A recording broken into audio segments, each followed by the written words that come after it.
সমস্ত শ্রোতা বন্ধুদের গল্প কবিতার আসরে স্বাগত জানাই। আজ আপনাদের শোনাতে যাচ্ছি শ্রী সুনীল গঙ্গোপাধ্যায়ের লেখা পৌরাণিক কাহিনী দময়ন্তী। আজ প্রথম পর্ব পাঠ করব। শ্রোতা বন্ধুদের সময়ের কথা ভেবে আমি উপন্যাসটিকে 5 ভাগে ভাগ করেছি। আজ প্রথম পর্ব পাঠ করছি। গল্প পাঠ ভালো লাগলে একটা লাইক দিয়ে শেয়ার করবেন, কমেন্ট করবেন। যেসব শ্রোতা বন্ধুরা এখনও গল্প কবিতার আসরকে সাবস্ক্রাইব করেননি, দয়া করে সাবস্ক্রাইব করে বেল আইকনটি প্রেস করবেন, যাতে করে এই চ্যানেলে কোনো গল্প, উপন্যাস বা কবিতা আপলোড হলে সহজেই তা আপনাদের কাছে পৌঁছে যায়। নমস্কার। রাজকুমার পুষ্কর তার অনুচর বন্ধুদের নিয়ে শিকারে বেরিয়েছেন। অঘ্রাণ মাসের শেষ, বাতাসে ঈষৎ শীতের স্পর্শ লেগেছে। সকাল ও অপরাহ্নের রোদ এখন বড় মোলায়েম লাগে। আকাশের রং ক্রমশ গাঢ় নীল হয়ে এসেছে। কোথাও কোথাও ভ্রাম্যমান সাদা তুলো তুলো মেঘ। রাজকুমার পুষ্কর অতিশয় শিকারপ্রিয়। বিনা কারণে পশু হত্যা করে তিনি আমোদ পান। একদিনে শতাধিক প্রাণী হত্যা করেও তার তৃপ্তি হয় না। বনে উন্মত্তবৎ ছুটে বেড়ান তিনি। দিনের আলো সম্পূর্ণ নিভে গেলে রক্তাক্ত শরীরে ফিরে আসেন রাজপ্রাসাদে।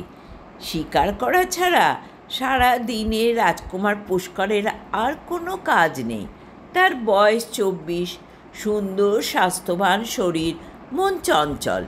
সেই চাঞ্চল্যের জায়গায় এখন স্থান নিয়েছে দারুণ এক জ্বালা। ক্রোধ, হিংসা, দুঃখ মিলে এক আগুন নিরন্তর তার বুকের মধ্যে জ্বলছে। সেই জ্বালা ভোলবার জন্যেই তিনি দিনের বেলা পশু শিকার আর সন্ধ্যার পর অক্ষক্রীড়ায় মেতে থাকেন।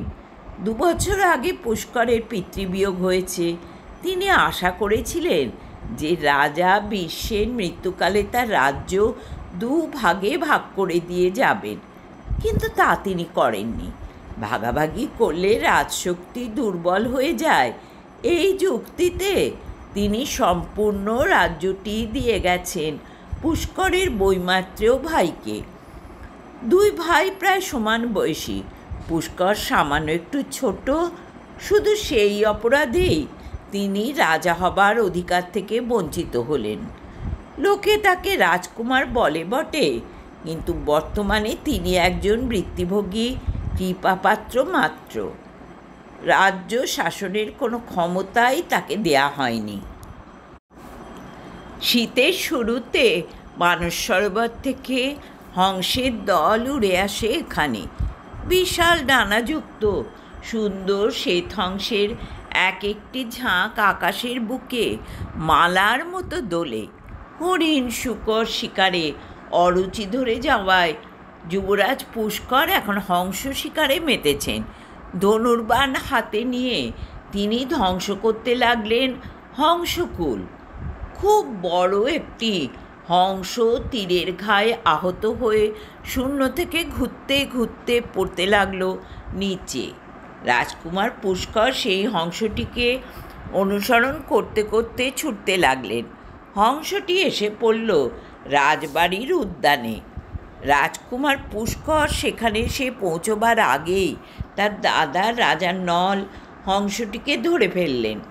সারা দিনের রাজকার্যের পর রাজা নল সেই সময় উদ্যানে পরিভ্রমণ করে চিত্ত বিনোদন করছিলেন। এমন সময় তার সামনেই একটি মাধবীলতার কুঞ্জে ঝপ করে এসে পড়ল মরালটি।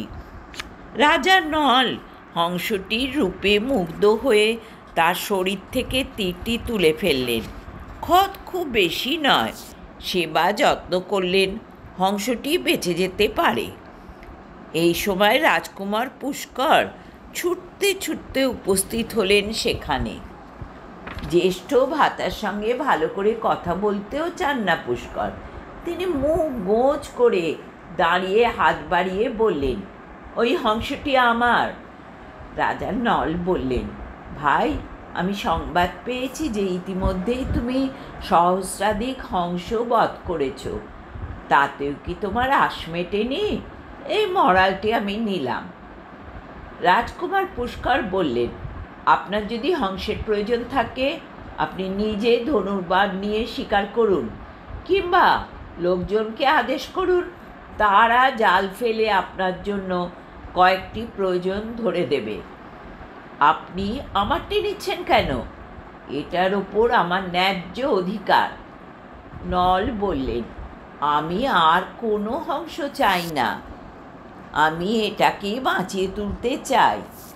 পুষ্কর তবু হাত বাড়িয়ে বললেন, প্রথম যে অস্ত্র নিক্ষেপ করে নিহত বা আহত শিকারের ওপর অধিকার তারই থাকে, সুতরাং ওই হংস আমার প্রাপ্য, দিন। এ যেন সিদ্ধার্থ দেবদত্ত উপাখ্যানেরই আরেকটি রূপ। ভাইয়ের উদ্ধত বাক্য শুনে রাজা নল স্থিরভাবে তাকিয়ে রইলেন তার মুখের দিকে। তারপর ধীরে ধীরে বললেন, তুমি এক কাজ করো তো, মন্ত্রী মাধবকে ডেকে আনো। আমি এখনই সারা রাজ্যে প্রচার করতে চাই যে আজ থেকে নিঃসৎ দেশে হংস শিকার নিষিদ্ধ হলো। মানস সরোবরের এই মরালগুলো আমাদের দেশের অতিথি, এদের কেউ বধ করলে কঠোর শাস্তি পাবে। অবরুদ্ধ ক্রোধ বক্ষে নিয়ে ফুঁসতে ফুঁসতে চলে গেল পুষ্কর। রাজা নল আহত হংসটিকে সেবা শুশ্রূষা দিয়ে সম্পূর্ণ সুস্থ করে তোলার জন্য মনোনিবেশ করলেন। তখন সেই হংস মানুষের কণ্ঠে বলে উঠল। সে বলল, হে রাজন, আমি অনেক দেশ ঘুরেছি, কিন্তু কোনো হংসের প্রাণ বাঁচানোর জন্য কোনো রাজপুরুষ কখনো তৎপর হতে দেখিনি। আপনি ধন্য, আমি আপনার এই উপকারের প্রতিদান দিতে চাই। রাজা নল হেসে বললেন, হে মরাল শ্রেষ্ঠ, আমি তো কোনো প্রতিদানের আশায় তোমার প্রাণ বাঁচাইনি। হংসটি বলল, আপনি প্রতিদানের আশা করেননি তো বটেই, তবুও আপনার কাছে আমি এবং সমস্ত হংসকুল কৃতজ্ঞতায় ঋণী। আমরা আকাশচারী, আমরা কোনো ঋণের বন্ধন রাখতে চাই না, সেই জন্যেই আপনাকে প্রতিদান দিতে চাই। রাজা বললেন, তুমি আমায় কি প্রতিদান দেবে? হংস বলল, আমরা অতি সামান্য প্রাণী হলেও আমরা দেশে বিদেশে বিচরণ করি। এমন অনেক সংবাদ আমরা জানি যা আপনাদের অগোচর। হে মহারাজ, আপনি রূপে কন্দর্পের সমান, গুণে দেব সেনাপতি কার্তিকের তুল্য। আপনার হৃদয় সমুদ্রের মতো বিশাল, কিন্তু আপনি এখনও অকৃতদার। আপনার সুযোগ্য সহধর্মিণী কে হতে পারে সে সন্ধান দিতে পারি আমরাই। আমি সারা ভারত পরিভ্রমণ করেছি, কত রকম নারী পুরুষ দেখেছি। এই বিশাল দেশটিতে দীর্ঘকায়, খর্বকায়, গৌরবর্ণ, পীতবর্ণ, কৃষ্ণবর্ণ, কত রকম মানুষই না আছে, কিন্তু এক সদ্য যুবতীকে দেখেছি, তার কোনো তুলনাই হয় না। প্রথম দর্শনে মনে হয়েছিল সে মানবী নয়, কোনো স্বর্গচ্যুত দেবী। পরে বুঝলাম না, সে মানবী। শত শত দাসী বা সখী পরিবৃতা অবস্থায় তাকে মনে হচ্ছিল যেন কাদম্বিনীর মধ্যে সৌদামিনী। হে রাজন, সেই রমণী আপনার উপযুক্ত পত্নী হতে পারেন। আমি আপনাকে তার সন্ধান এনে দিতে পারি। রাজা এবার সকৌতুকে বললেন, তাই নাকি? তা সে কোন দেশের কামিনী? তার বংশ পরিচয় কি? আরও একটু বলো তো শুনি। হংস বলল, তাকে ঠিক কোন দেশে দেখেছি তা ঠিক স্মরণ হচ্ছে না, তবে আকাশপথ চিনে আমি সেখানে আবার পৌঁছতে পারবো ঠিকই। সেই রূপসী শ্রেষ্ঠার কাছে আমি এমনভাবে আপনার গুণগান করব যে তিনি আপনার প্রতি অনুরক্ত হবেনই। তারপর আমি আবার ফিরে এসে আপনাকে তার মনোবাসনা জানিয়ে যাব। রাজা বললেন, অর্থাৎ তুমি আমার বিবাহের দুতিয়ালি করতে চাও? এ বড় অভিনব প্রস্তাব তো। আচ্ছা, দেখা যাক তুমি কত দূর কৃতকার্য হতে পারো। সেই রাত্রি রাজপ্রাসাদে কাটিয়ে পরদিন প্রভাতে মানস হংস উড়ে গেল আকাশে। ক্রমে একাকী সেই হংস এসে পৌঁছল বিদর্ভ দেশে। এই দেশটি বড় সুন্দর। রাজার সুশাসনে এ দেশের প্রজাগণ সুখ ও শান্তিতে দিন কাটায়। এ দেশের ভূমি শস্য শ্যামল, অরণ্যের বৃক্ষগুলি ফলবান, নদী সমূহ সুমিষ্ট জল প্রবাহিনী। এই বিদর্ভর রাজপ্রাসাদের কাননে বকুল বৃক্ষের ওপরে এসে হংসটি বসল। একটু পরে সে দেশের রাজকুমারীর সখীরা পুষ্পচয়ন করার জন্য উদ্যানে এসে সেই মনোহর হংসটিকে দেখে কলরব করে উঠল। সকলেই তাকে ধরতে চায়। বকুল বৃক্ষটি তেমন উচ্চ নয়। কয়েকজন সখী চেষ্টা করল তাতে আরোহণ করতে। কয়েকজন লাফিয়ে লাফিয়ে সেই বৃক্ষের শাখা ধরে নোয়াতে গেল। হংসটিও তাদের সঙ্গে ক্রিয়া করার জন্য একবার সেই গাছে আরেকবার অন্য গাছে গিয়ে বসতে লাগলো। কোলাহল শুনে আকৃষ্ট হয়ে রাজকুমারী দময়ন্তী চলে এলেন উদ্যানে। হংসটিকে দেখে মুগ্ধ হয়ে তিনি বললেন, হুমা, কি সুন্দর! তোরা আমাকে এই হংসটি ধরে দে তো। সেই কথা শুনে হংসটি রাজকুমারীর মাথার ওপর চক্রাকারে ঘুরতে ঘুরতে বলল, হে রাজকুমারী, আমাকে বন্দি করার প্রয়োজন নেই। আমি স্বেচ্ছায় আপনার কাছেই এসেছি। হংসের মুখে মানুষের কণ্ঠস্বর শুনে সকলেই বিষম অবাক হয়ে গেল। সখীগণ তাদের আয়ত নেত্র বিস্ফারিত করে তাকিয়ে রইল হংসটির দিকে। তখন সেই হংস রাজকুমারীর নিকটবর্তী একটি পুষ্পধন্য অশোক বৃক্ষে বসে বলল, হে রাজকুমারী, আপনার সঙ্গে আমার কিছু গূঢ় কথা আছে।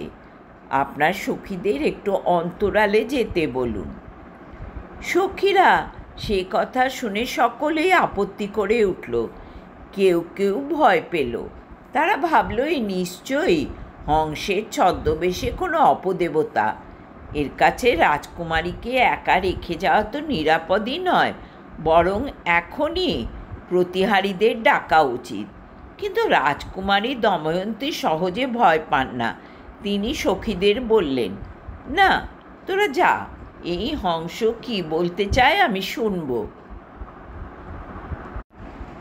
সকলে অপসৃত হলে হংসটি বলল, হে বরবর্ণিনী, আমি এক পুরুষ শ্রেষ্ঠ রূপে গুণে দেবতুল্য তরুণ রাজার দূত হয়ে আপনার কাছে এসেছি। নদীর বাঁকের মতো সুচারু ভুরু দুটি উত্তোলন করে দময়ন্তী জিজ্ঞাসা করলেন, কে তিনি? হংস বলল, তিনি নিষাদ্দেশের অধিপতি নল। এই নাম শোনা মাত্র দময়ন্তী ওহ শব্দ করে দুহাত বক্ষে চেপে ধরলেন। শ্বেত কমলের মতন মুখকান্তি রক্তকমলের রূপ ধারণ করল। তিনি সহসা এমনই বিস্মিত হলেন যে একটুক্ষণ কোনো কথাই বলতে পারলেন না। রাজা নলের নাম দময়ন্তীর কাছে মোটেই অপরিচিত নয়। বস্তুত কয়েক মাস ধরে অনেকেই নানান প্রসঙ্গে নলের নামে গুণকীর্তন করছে দময়ন্তীর সামনে। যেসব বণিক ও পরিব্রাজকরা নানা দেশ পর্যটন করে তারাও ফিরে এসে তাদের স্ত্রীদের কাছে বলে, সমগ্র ভারতে এমন নলের মতো সুপুরুষ ও সর্বগুণান্বিত রাজা আর একজনও নেই। সেই স্ত্রীরা এই কথা জানায় অন্য নারীদের।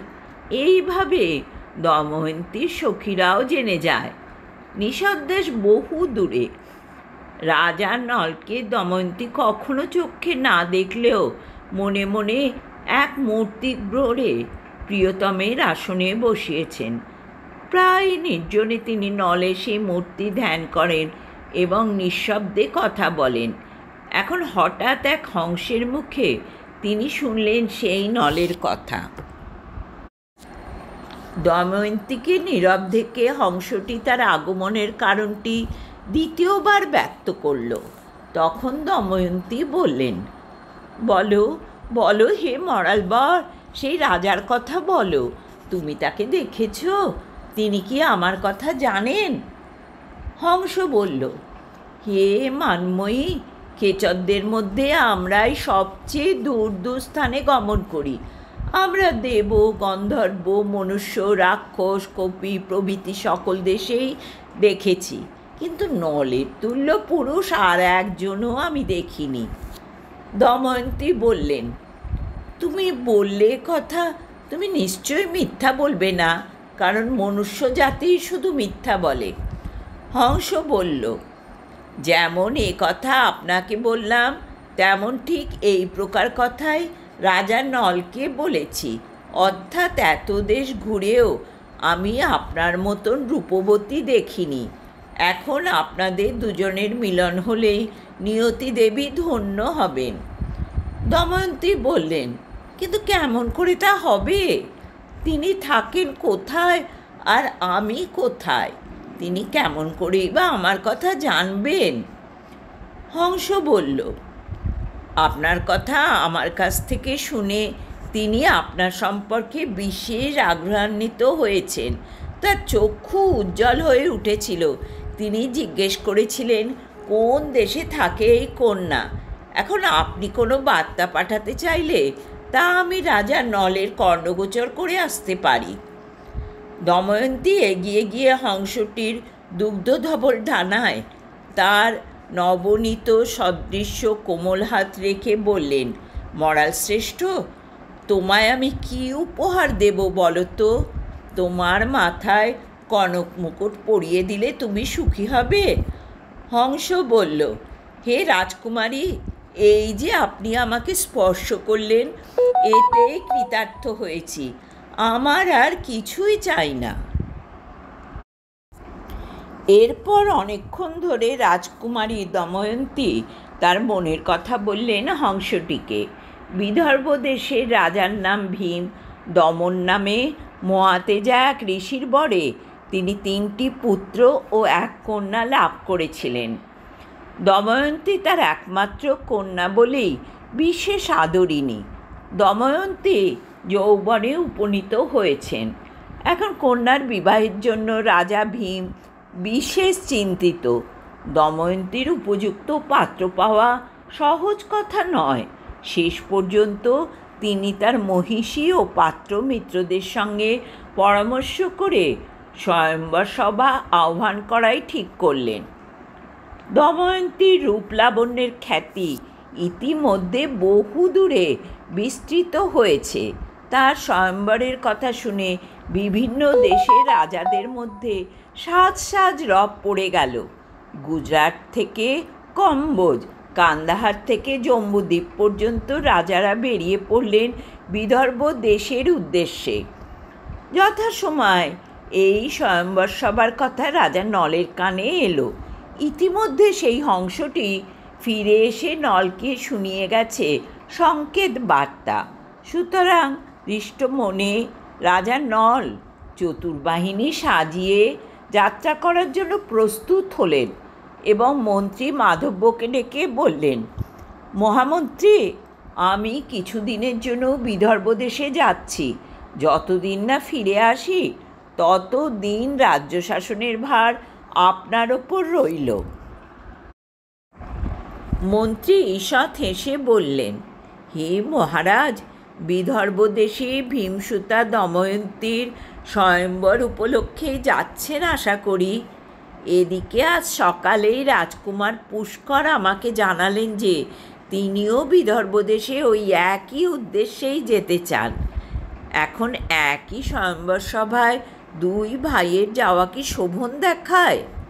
রাজা নল বিস্মিত হয়ে বললেন, পুষ্কর ওই স্বয়ম্বর সভায় যাবে? কিন্তু মন্ত্রী বললেন, তাকে তো বদ্ধপরিকরই মনে হচ্ছে। নল বললেন, কিন্তু স্বয়ম্বর সভাতে তো শুধু রাজারাই যায়। তাহলে তো এখনই এ রাজ্যের একটি অংশ পুষ্করকে দিয়ে তাকে রাজপদে উন্নীত করতে হয়। মন্ত্রী বললেন, না না মহারাজ, এসব কোনো কাজের কথা নয়। আপনার স্বর্গত পিতা এই রাজ্যভাগের বিরোধী ছিলেন। রাজকুমার পুষ্করের জন্য অন্য কোনো রূপ গুণবতী কন্যার সন্ধান আনা যাবে পরে। আপনি বেরিয়ে পড়ুন। নল বললেন, আপনি রাজকুমার পুষ্করকে একটু বুঝিয়ে বলবেন, এই স্বয়ম্বর সভায় যাবার ব্যাপারে আমার বিশেষ আগ্রহের কারণ আছে। এখানে তার যাওয়া নিরর্থক হবে। আমি ফিরে এসে পুষ্করের বিবাহের জন্য বিশেষ যত্ন করব।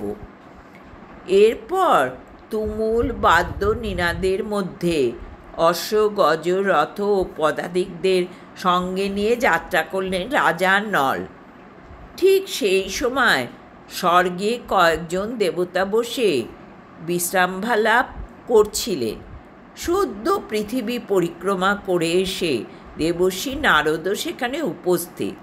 কথায় কথায় ইন্দ্র যমকে বললেন, কি ব্যাপার যমরাজ, বেশ কয়েকদিন হলো স্বর্গে কোনো রাজা আসেননি কেন? যম বললেন, আমিও তো তাই ভাবছি, একটু আশ্চর্যের বিষয়ই বটে। ইন্দ্র বললেন, পৃথিবীর রাজাগণ নিজেদের মধ্যে মারামারি কাটাকাটি করতে খুব ভালোবাসেন। সেই কারণে প্রতিদিনই দু একজন রাজার সমরক্ষেত্রে মৃত্যু হয়। তারা স্বর্গে চলে আসেন। কয়েকদিন কোনো রাজাকে দেখছি না যে। দেবর্ষি নারদ বললেন, এর কারণটি আমি জানি।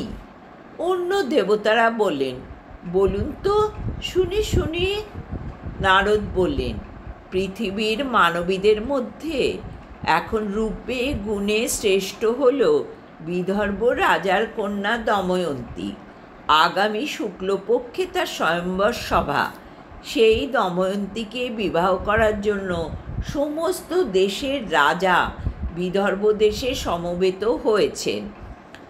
ওই রমণীরত্নকে লাভ করার জন্য তারা এখন এতই ব্যাকুল যে পররাজ্য জয় কিংবা যুদ্ধচিন্তা ভুলে গিয়ে রাজারা সকলেই এখন উত্তম প্রসাধন এবং শরীরকে সর্বাঙ্গ সুন্দর করার চেষ্টায় সর্বক্ষণ ব্যাপৃত। সুন্দরী রমণীর কথা শুনে ইন্দ্র একটু চঞ্চল হয়ে উঠলেন। তিনি ব্যগ্রভাবে জিজ্ঞেস করলেন, তাই নাকি? রাজকন্যা দময়ন্তী এমনই আকর্ষণীয়া? তার রূপের একটু বর্ণনা করুন তো। দেবর্ষি নারদ দময়ন্তীর এমনই বর্ণনা দিলেন যে মনে হলো স্বর্গে দেবীদের মধ্যেও সর্বাংশে অমর রূপসী বুঝি একজনও নেই। তা শুনে ইন্দ্র উঠে দাঁড়িয়ে বললেন, আমি দময়ন্তী স্বয়ম্বর সভায় যোগ দিতে চললাম। অন্য তিনজন দেবতাও সঙ্গে সঙ্গে বলে উঠলেন, আপনি একা কেন যাবেন দেবরাজ? দময়ন্তী নাম্নী ওই কামিনীর রূপগুণের কথা শ্রবণ করে আমাদেরও ইচ্ছে হয়েছে তার স্বয়ম্বর সভায় যেতে। ইন্দ্র বললেন, তাহলে চলুন, আর বিলম্বে কাজ কি? দেবর্ষি নারদ তখন রহস্য করে বললেন, আপনারা যাচ্ছেন যান, তবে আপনাদের মনস্কামনা সিদ্ধ হবার সম্ভাবনা খুবই কম। ইন্দ্র বললেন, কেন? পার্থিব রাজাদের মধ্যে কেউ সুরলোকবাসী দেবতাদের চেয়েও যোগ্যতর আছে নাকি? আমরা উপস্থিত থাকলে কোনো মানবী আমাদের ছেড়ে কোনো মরণশীল মনুষ্যকে প্রতিপদে বরণ করতে চাইবে? নারদ বললেন, আমি এই গূঢ় কথা জানি যে রাজকুমারী দময়ন্তী তার হৃদয়ে গুপ্তভাবে আগে থেকেই একজনকে স্বামীরূপে মনোনীত করে রেখেছে। জলদেবতা বরুণ প্রশ্ন করল, কে সে? নারদ বললেন, তিনি নিষদ দেশের অধিপতি রাজা নল। তিনি রূপে রতিপতি ও তেজে দীনপতির তুল্য। তাকে আপনারা তুচ্ছ মনে করবেন না। বরুণ বললেন, চলুন না, গিয়েই দেখা যাক। ইন্দ্র একটুক্ষণ চিন্তা করে বললেন, এই নল নামক রাজাটিকে নিরস্ত করার উপায় আমার মনে এসেছে। ইন্দ্র সমেত 4 দেবতা স্বর্গ ছেড়ে নেমে এলেন পৃথিবীতে। রাজা নল অনেক দেশ পেরিয়ে যখন প্রায় বিদর্ভ দেশের কাছাকাছি এসে পৌঁছেছেন, এমন সময় সহসা তার রথের সামনে সেই 4 দেবতা উপস্থিত হলেন। সেই দিব্যকান্তি জ্যোতিষ্মান 4 জন পুরুষকে দেখে বিস্মিত হয়ে নল রথ সম্বরণ করলেন এবং এরা নিশ্চয়ই দেবতা হবেন এই মনে করে তিনি সসম্ভ্রমে অভিবাদন করলেন। 4 দেবতার প্রতিনিধি ছিলেন ইন্দ্র। নলকে আশীর্বাদ করে বললেন, হে আয়ুষ্মান, তোমার শৌর্য, বীর্য ও সত্যনিষ্ঠার খ্যাতি শুনে আমরা তোমার কাছে এসেছি। আমরা একটি ব্যাপারে তোমার সাহায্য প্রার্থী। তুমি আমাদের সাহায্য করতে রাজি আছো কি? নল বিনয়ের সঙ্গে বললেন, দেবতাদের কোনো কাজে যদি আমি বিন্দুমাত্র সহায়তা করতে পারি তাতে আমি ধন্য হব। ইন্দ্র আবার জিজ্ঞাসা করলেন, তুমি আমাদের 4 জনের হয়ে কোনো এক স্থানে দূত হিসেবে যাবে? বিন্দু মাত্র চিন্তা না করে নল বললেন, নিশ্চয়ই। তবে সেই স্থান কি খুব দূরে? ইন্দ্র বললেন, না, দূরে নয়, নিকটেই।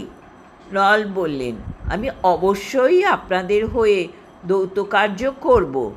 আমার এই গতিশীল অশ্বগুলি দূরের পথ চোখের নিমেষে অতিক্রম করতে পারে। ইন্দ্র হৃষ্টভাবে বললেন, বাহ! অন্য দেবতারাও পরস্পরের মুখের দিকে তাকিয়ে মৃদু হাস্য করতে লাগলেন। নল এবার জিজ্ঞাসা করলেন, আমি কি জানতে পারি আমি কার সঙ্গে কথা বলছি এবং কাদের হয়ে দৌত্যকার্য করতে যাচ্ছি? ইন্দ্র বললেন, ও, তোমাকে আমাদের পরিচয়ই দেয়া হয়নি। জটাজুটোধারী এই যাকে দেখছো ইনি অগ্নি, আর মাথায় কনক মুকুট পরা গম্ভীর বদন যে দেবতাটি একটু দূরে দাঁড়িয়ে আছেন ইনি কালান্তর যম, আর বাকি জনের নাম বরুণ। ইনি জলের তলাতেই বেশিরভাগ সময় কাটান। আর আমি ত্রিদেশাধিপতি, স্বর্গের নন্দনকাননের প্রভু ইন্দ্র। অন্য 3 দেবতা পরস্পরের দিকে তাকালেন। তারপর অগ্নি বললেন, ওহো, এভাবে পরিচয় দেয়া ঠিক হলো না। যে কেউ শুনে মনে করবে আমাদের 4 জনের মধ্যে ইন্দ্রই বুঝি যোগ্যতম। ইন্দ্র সহাস্যে বললেন, তাতে কোনো সন্দেহ আছে নাকি? বরুণ বললেন, দূতের মুখে প্রত্যেকের প্রকৃত পরিচয় দেওয়া উচিত। অগ্নি বললেন, আমাকে জটাজুটোধারী বলায় মনে হবে আমি বুঝি এক 3 কালক্ষয়িত বৃদ্ধ। বস্তুত অগ্নির কোনো বয়স নেই।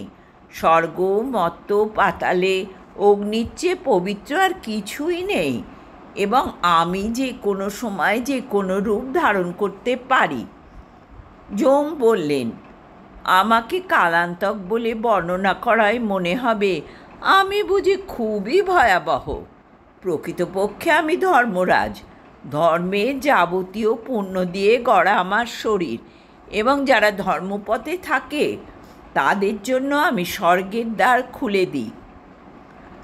বরুণ বললেন, আমি অধিকাংশ সময় জলের তলায় থাকি শুনলে কেউই আমার সঙ্গ প্রার্থনা করবে না। প্রকৃতপক্ষে জল দিয়েই সমুদয় বিশ্ব চরাচরের সৃষ্টি।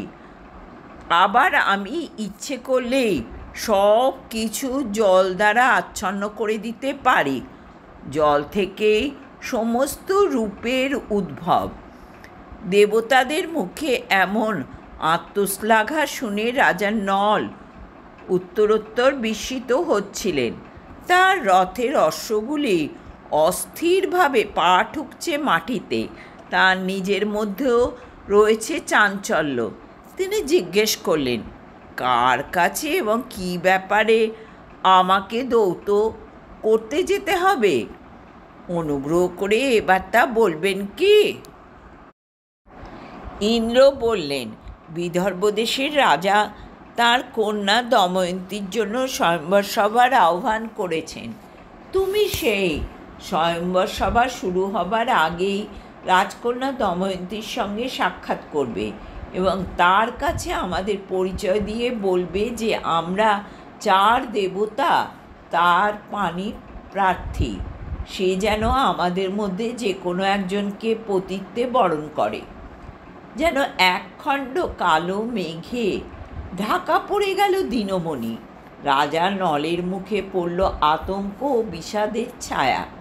তিনি অস্ফুটভাবে বললেন, এ হতে পারে না, হতেই পারে না। আপনারা নিশ্চয়ই আমার সঙ্গে কৌতুক করছেন। ইন্দ্র বললেন, এর মধ্যে কৌতুকের কি দেখলে রাজা? যম বললেন, মধ্যদিনে পথের মধ্যে আমরা তোমার সঙ্গে কৌতুক করতে এসেছি, এমন কথাই বা তোমার মনে এলো কি করে? নল বললেন, আমি নিজেই দময়ন্তীর একজন প্রার্থী। আমি তাকে আপনাদের মধ্যে একজনকে বরণ করতে বলবো কেমন করে? আপনারা যে উদ্দেশ্যে যাচ্ছেন আমারও সেই একই উদ্দেশ্য। তাহলে আমাকে আপনাদের দূত হিসেবে নিয়োগ করা কি সমীচীন? ইন্দ্র বললেন, কিন্তু তুমি নিজেই আমাদের দৌত করতে অঙ্গীকারবদ্ধ হয়েছ। নল বললেন, যে পুরুষ এক রমণীরত্নকে লাভ করবার জন্য বদ্ধপরিকর, সে কখনো সেই রমণীকে অপর কারো হাতে তুলে দিতে পারে না। আমার দ্বারা আপনাদের অনুরোধ রক্ষা করা সম্ভব নয়। আপনারা আমায় ক্ষমা করুন। যম বললেন, এখানে তো আমাদের ক্ষমার কোনো প্রশ্নই ওঠে না। আমরা তো তোমাকে কোনো অভিশাপ দিইনি যে ফিরিয়ে নেব। তুমি একটা কাজ করতে সত্যবদ্ধ হয়েছ। এখন যদি সে সত্য ভাঙো তাহলে তার দায় তোমাকেই ভোগ করতে হবে। তুমি অধর্ম পথে পতিত হবে। বরুণ বললেন, এক নারীর প্রতি আকর্ষণের নিমিত্ত তুমি তোমার প্রতিশ্রুতি রক্ষা করবে না? এর পরেও তুমি নিজ জীবনে সুখের প্রত্যাশা করো? দীর্ঘশ্বাস ফেলে রাজা নল বললেন, তবে তাই হোক, সত্যই সবচেয়ে বড়।